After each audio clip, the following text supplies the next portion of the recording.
అంటే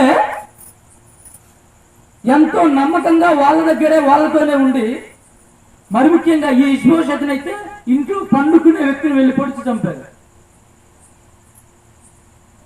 పక్కనే ఉండేటువంటి సైనికులు, అతనితో కూడినటువంటి జనం.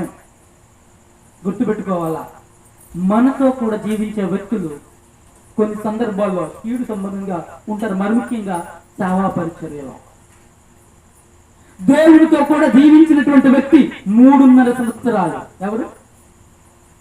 ఇస్కారియోతు యూదా. పరలోక రాజ్యం వెళ్ళడు, పరదైసులో లేడు. ఎవరితో జీవించాడు? దేవునితో. ఎన్ని సంవత్సరాలు? 3.5 సంవత్సరాలు.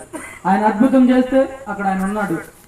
5 రొట్టెలు 2 చేపలు 5,000 మందికి పెడితే అక్కడ ఆటో పాటు ఉండి ఉన్నాడు. ఆయన ఏ అద్భుతం చేస్తే అక్కడ ఉన్నాడు.